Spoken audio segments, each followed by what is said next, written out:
10,000 కోట్లు ఏజెంట్ల పాలు. అడ్డదారుల్లో అమెరికాకు 18,000 మంది, ఒక్కొక్క నుంచి 10,000 కోట్లు కాదు, అసలు ఏజెంట్లను నమ్మి డబ్బులు ఇవ్వాల్సినటువంటి పరిస్థితి ఉంది. నీకు చదువు ఉంటే, అక్కడ పని ఉంటే, నీకు వచ్చినటువంటి వీసా వర్క్ వీసా కాదని తెలిసిన తర్వాత నువ్వు పోయిన వెంటనే, చదువుకున్నవి పోయిన వెంటనే తప్పా కాదా? ఇవాళ సంఖ్యలు వేసుకొచ్చిరు వాళ్ళ దేశం పోయి, వాళ్ళ దేశంలో నువ్వు అక్రమంగా నువ్వు ఎందుకంత బాధ?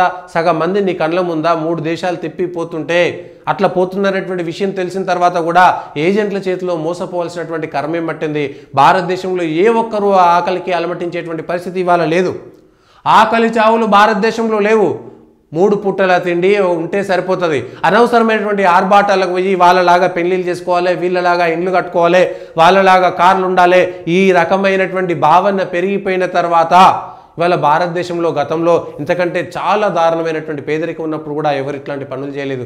ఇవాళ ఎందుకు జరుగుతుంది ఇది? పేదరికం పోయి ఆకలి చావులైతే భారతదేశంలో లేవు కదా, ఆత్మగౌరవానికి ఇప్పుడు ఇబ్బంది లేదు కదా, నువ్వు అర్జెంటుగా దొంగతనంగా అమెరికాకో దుబాయ్కో ఇంకొకడికో పోవాల్సినటువంటి కర్మ ఏమిటి? ఉపాధి జరుగుతుంది, ఉపాధి దొరుకుతుంది, ఏదో రకంగా బతకవచ్చు. అనవసరమైనటువంటి ఆర్భాట పెళ్ళిళ్ళు, ఆర్భాట జీవితాలు అక్కర్లేదు. హాయిగా ఉండడానికి ఇవాళ ఇండ్లు ఉన్నాయి, ఇండ్లు కట్టిస్తున్నాయి ప్రభుత్వాలు. కోకొల్లలైనటువంటి ఇండ్లు ఇవాళ పడావడి ఉంటున్నాయి అనేటువంటి అనేకమైనటువంటి గ్రామాల్లో పడావడ్డ ఇండ్లు ఎన్నో చూడాలి. ఇవాళ ఏం జరుగుతుంది? అంతా ప్రజల ఆలోచన విధానంలో మార్పు రావాలి, ప్రభుత్వాల యొక్క ఆలోచన విధానంలో మార్పు రావాలి. అట్లయితేనే జరుగుతుంది తప్ప ఇవాళ అమెరికా వాడు కాళ్ళకు బేడీ లేచిండు, వానికి నచ్చినట్టే ఇస్తాడు. భారతదేశానికి ఆత్మగౌరవం లేదంటే నువ్వు దొంగతనంగా పోయిన తర్వాత నీకు మాట్లాడేటువంటి ఎక్కడుందో, నీకు మాట్లాడేటువంటి హక్కు ఎక్కడుంది? నువ్వు దొంగతనంగా ఆ దేశంలోకి పోవడానికి చొరబాటుదారుడివా కాదా?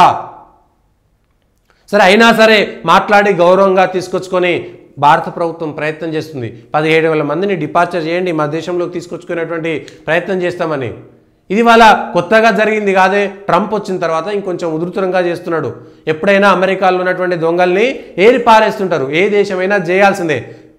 అదే అమెరికా చేస్తున్నది. ట్రంప్ వచ్చిన తర్వాత ఇంకెక్కువ చేస్తాడు.